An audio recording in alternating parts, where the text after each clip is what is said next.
Well, welcome to Sophie & Co. I'm Sophie Shevardnadze. Talk of UFOs hovering in the skies have been exciting researchers and the general public for decades. Are we being watched from above, and are we ready for encountering the unknown? I asked Dr. Steven Greer, director of the Center for the Study of Extra-Terrestrial Intelligence and the Disclosure Project. It's quite likely that humanity is not alone in the infinite universe. That somewhere among the myriad planets, there is another full of life. And someday, we may meet those who live there. But has that day already been and gone? What are the chances that they are among us now? And why hasn't the world found out? Dr. Steven Greer, director of the Center for the Study of Extra-Terrestrial Intelligence, welcome to the show. Great to have you with us. So Dr. Greer, you say that we're not alone in the universe and that there has already been many contacts between us and aliens. You got to admit, though, that for most people, this claim is pretty far out. I mean, what can be done to prove once and for all that the aliens are real and already discovered? Well, that's a great question. And in fact, that has happened. If you look at, there's a documentary that has just been released in 2017 called Unacknowledged. And it's the first word in Unacknowledged Special Access Projects, which is a term used in the military in the United States for very top secret projects dealing with the UFO and extraterrestrial issue. And you'll see that we have over 950 top secret military people who come forward with testimony, documents, photographs. We have even done analysis on an extraterrestrial biological specimen. And there's incontrovertible evidence that we're being visited. And frankly, everyone in very high-ranking classified projects know this. The public hasn't been told because they've been wanting to keep the secret for reasons of technology and the macroeconomic petrodollar system. The secrecy has really nothing to do with quote-unquote aliens. It has everything to do with geopolitical power and money, as usual. We're going to get to geopolitical power and why we're covering up the aliens because of that. But still, I mean, wouldn't you expect an event of this cosmic magnitude to be pretty much impossible to cover up? It hasn't been. I mean, one of the interesting things, at least in the United States and most countries, more than half the people believe we're being visited. 65% of the public believes that there's intelligent life out there. In fact, 43% of Americans believe that we are currently being visited actively by non-human advanced civilizations. So people use the word cover up, but in reality it's hidden in plain sight. You need to make a distinction between official acknowledgement of something and what the public already knows. My job, I'm an emergency doctor, trauma, but I left my medical career to expose this big cover-up, as you call it, some years ago, and we have put together dispositive proof and evidence. You can go to our website, SeriousDisclosure.com, and you'll see thousands of pages of government documents and dozens of top-secret military testimony of the facts. And so I tell people this is not about a belief system, it's about what the facts are. Now, the question that you're asking is why haven't official governments acknowledged this? That is a different question from whether or not the subject has been disclosed. We've been working for 25 years to disclose this information, and the public has accepted the fact that we're not alone in the universe, the vast majority. In fact, if you look at even on Unacknowledged, this documentary, it's on Netflix now, around the world, it's had tens of millions of people see it. And on pirated sites, probably over 100 million people. So what I point out to people is that this information is out there, but the governments have not seen fit to officially recognize it because it would disrupt the status quo. All right, so let's take a look at the world picture that you are painting and ask some questions about that. First, are aliens just visiting Earth, or they have settled here permanently? No, these are a reconnaissance and civilizations that are visiting the planet. Certainly it increased after we started detonating atomic weapons. There's clear evidence that they have a concern about our destructive capabilities and weapons of mass destruction. And if you look at the modern era of sightings of so-called UFOs, those increased markedly after we developed atomic and nuclear weapons and the hydrogen bomb. That's a fact, and we have many top secret witnesses who are present at nuclear facilities where these extraterrestrial vehicles would come in to observe and to see what we're doing. So I think there's a lot of people, of course, the science fiction would make you think there's some kind of risk of an alien invasion or threat. It's the other way around. We're viewed as the threat. The human civilization right now is viewed as a very unstable civilization that has not attained a peaceful world situation, which should have happened at the end of World War II and has not yet happened. So I think that these civilizations are waiting for us to grow up as a civilization, and until then, there's not going to be any overt action by them unless some catastrophic event were to happen. So how many different alien species are here visiting Earth? What do they look like? What's their culture like? What methods of communication do they prefer or use? Well, these are all really complex questions. Number one, the last I heard is that there was a documentation of more than 6 different civilizations of different species, and they range from all kinds of shapes and sizes. Many of the spacecraft that are seen are not the typical round UFO. Some are triangular, some are circular spheres. These civilizations range from hundreds of thousands to millions of years more developed than ours. And it appears that they are working somehow together in observing the planet.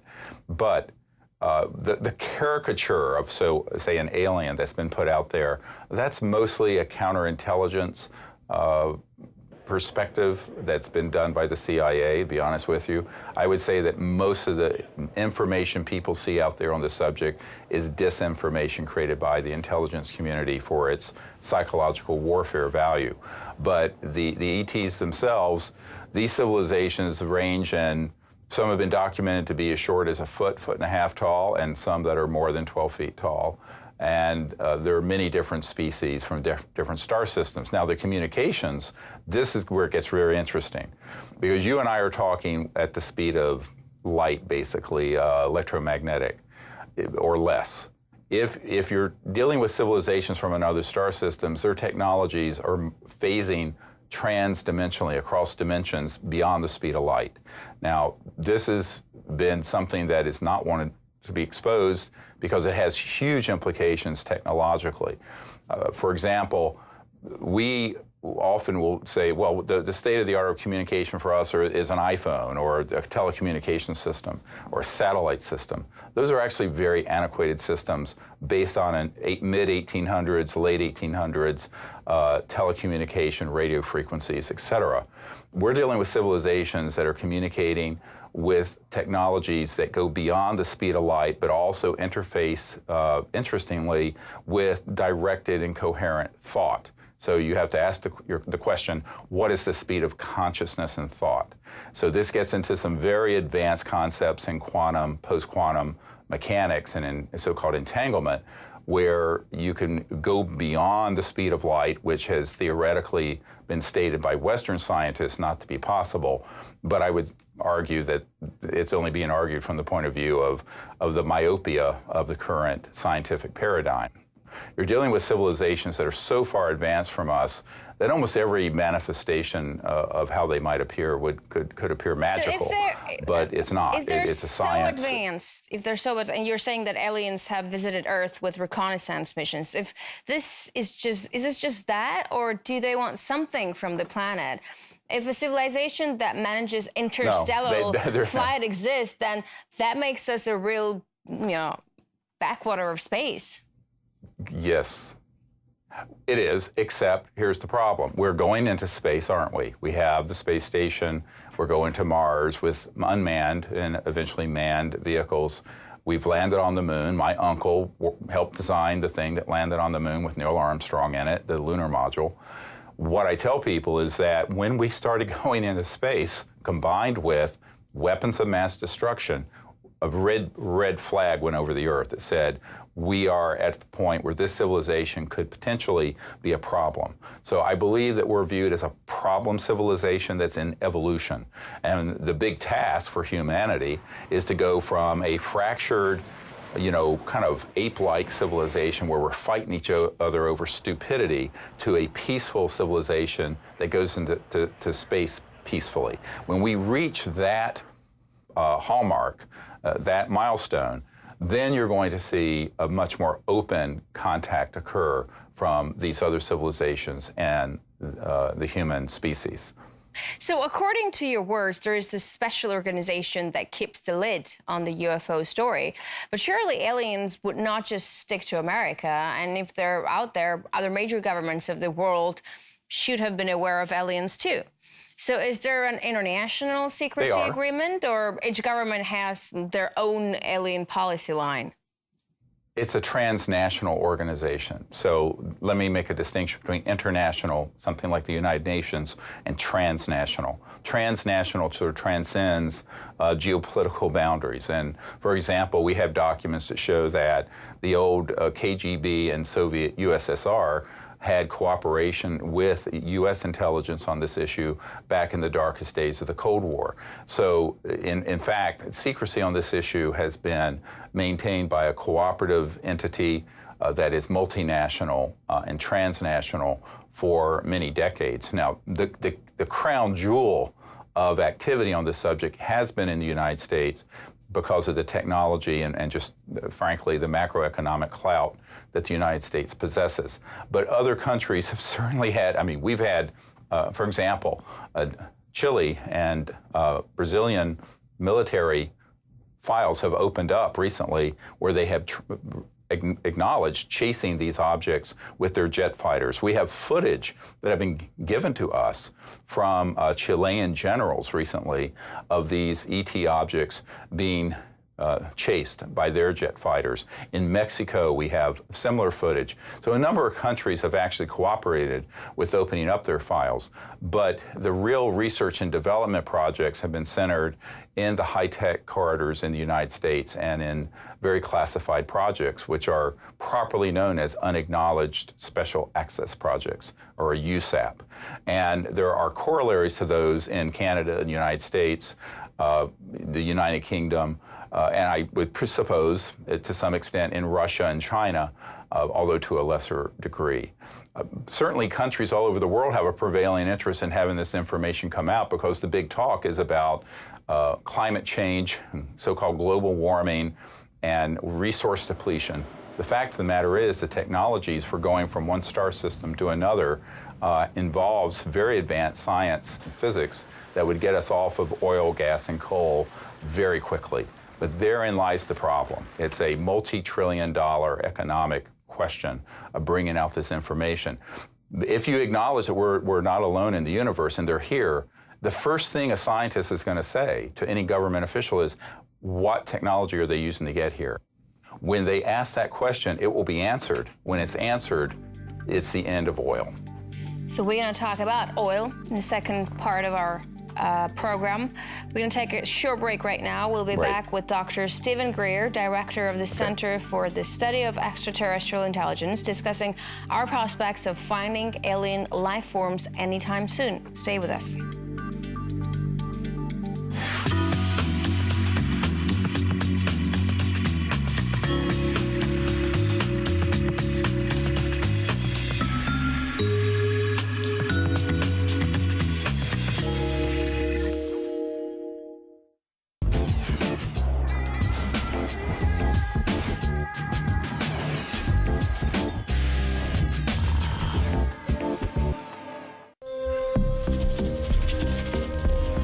It's 30 years since the Soviet system collapsed, and it's hard not to see developments in the Western world in a similar light. Are we witnessing the final act of the Cold War? And if so, what comes next?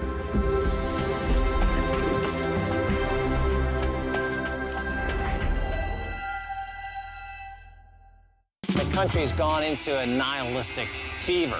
That's why I'm thinking we gotta hit the road and get out. They're traveling across America to find what makes America tick, the charlatans, the geniuses. This is a quintessentially American hero. This is it. We found the point around which Hollywood has gone insane. We always are on the verge of civil war. This whole gun culture is really important to America. We're starting west, where the myth is, and we're gonna head east into the swamp. We're going into the belly of the beast. Uh-oh. I think I want to leave now. Doesn't get any more gonzo than this. We may be completely different by the end of this journey.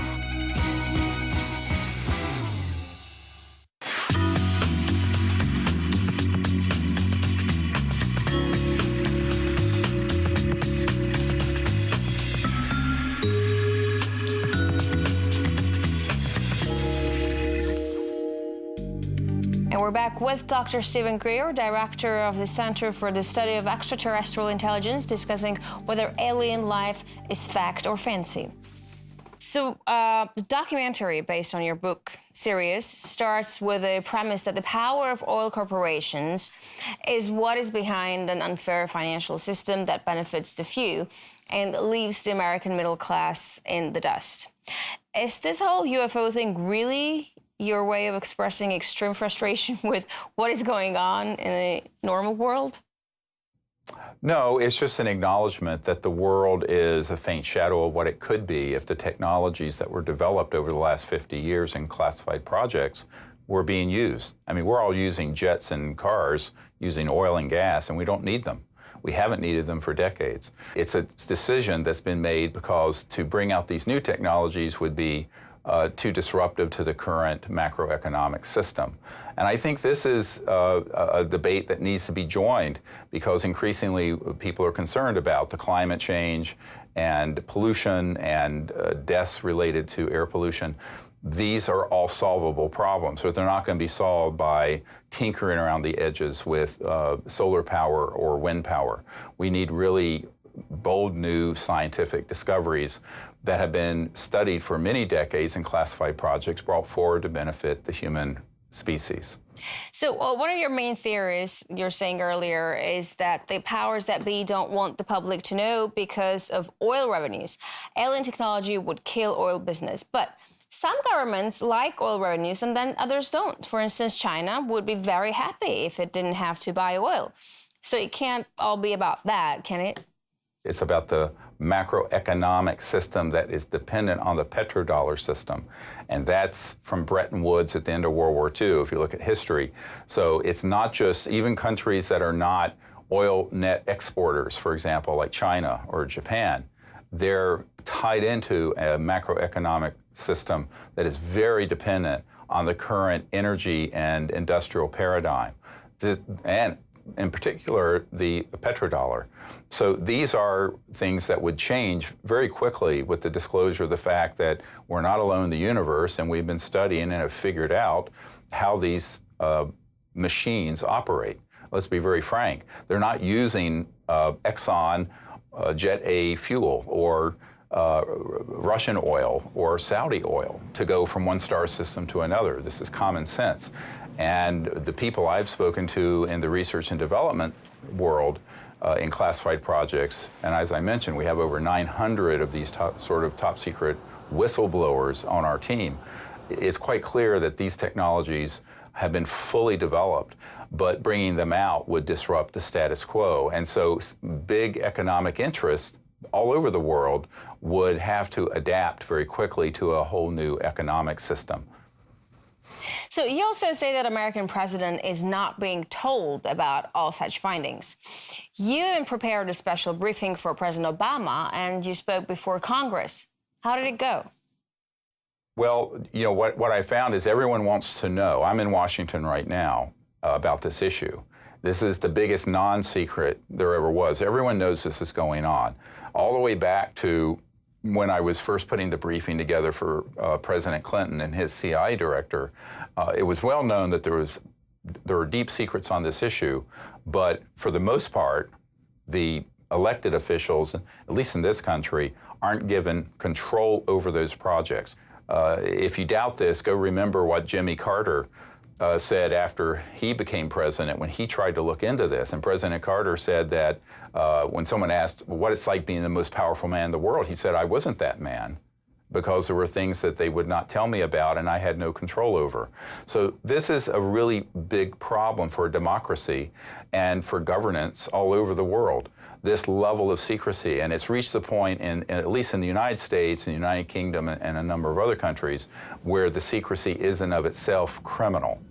I'm saying this very specifically, and has subverted the Constitution and the rule of law and proper oversight. And this is what we found with the President Obama and with Clinton.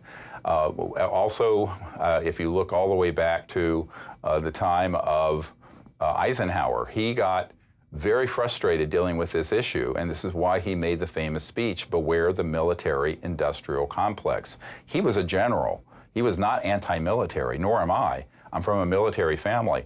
However, there are interests that have become very undemocratic and have been a threat to world freedom and also now to our geophysical existence in terms of the biosphere that have been allowed to go on for way too long.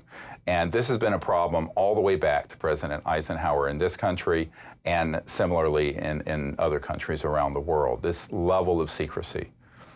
All right, so tell me this. If this story is kept so secret that even presidents aren't informed about the issue, why are you still alive? I mean, why are you allowed to make documentaries that stream on Netflix? The CIA has killed people for way less than disclosing a huge government cover-up. Yeah, and there are 3 people on my team who have been assassinated who have been helping me, including a former CIA director. And I want to go into that right now. However, we have systems in place to protect what we're doing. I have a lot of information that if something happened to me that would hit the internet, that would be catastrophic for those folks. So that's just something we put in place about 20 years ago. And it's something that my view of it is there are, and this is the other thing, there are people at the Pentagon and CIA I've dealt with who are very much in favor of disclosing this information. So this is not a monolithic us versus them. There's a huge number of people who are on the side of bringing this out all over the world. I have a friend of mine, Carol Rosin, who's worked very closely with senior Russian contacts who want to see this disclosed for the same reasons we do. So, and we have similar people in China and the United Kingdom and Canada. So I don't think that it's a monolithic issue. I think it's very much in flux. What I'm seeing is that it isn't going to happen until the people become aware that this is a serious problem, but it also has within it serious solutions for the world's environmental and governance issues and economic problems around the world. You know, there have been high-ranking military and government officials coming forward talking about aliens for about 60 years. I spoke personally to a former defense minister of Canada who told me that there are dozens of alien species. Oh, yes, he's a friend of mine. Right. So he told me there are a lot of species, alien species visiting the planet. And none of them were able to provide hard, undisputable evidence. But I just wonder, like, how many witnesses there needs to be. I mean, does it really take an alien saucer landing on Red Square or Pentagon for everybody to acknowledge the existence of outer civilizations? No, it doesn't take that. However, it does take the people to get educated on this in a way that's meaningful, which is why we're putting out these educational films and products. I think that Paul Hellyer, the Minister of Defense of Canada, is a very good friend of mine. He and I held a press conference in Toronto, and I was one of the early people to introduce him to this subject. And he knows for a fact that he was being kept in the dark as Minister of Defense of Canada. I have dealt with the Minister of Defense of Great Britain, Lord Hill Norton, who was a 5-star admiral, who also was being lied to about these projects. Now, in terms of hard evidence, we have them. I have radar cases, and I have traces of the actual physical material. We have You know, when you say that we don't have the physical material and evidence, we do. But who's looking at it? Who's exposing it? Like, there should be a series of shows that does nothing but put that forward. That's what we've started to do, because those exist. Not just government documents and testimony, but physical evidence, such as the radar tracings. And recently, the Pentagon released a radar case off the coast of California where one of our fighter jets tracked one of these objects moving in a way that no conventional aircraft could possibly move. And this was in the New York Times and CNN and elsewhere.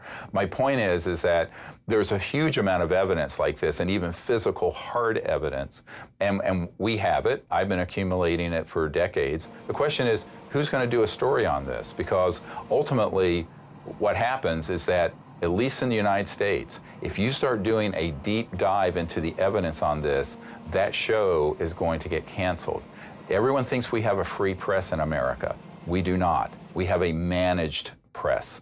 And if CNN started drilling down on this subject, they would be told to stand down off of it. And I've seen it happen. ABC News was pursuing this with us. I gave them 35 hours of digital tape of top secret testimony and hard evidence, and the executive producer of ABC News was told, you will not be allowed to do this story.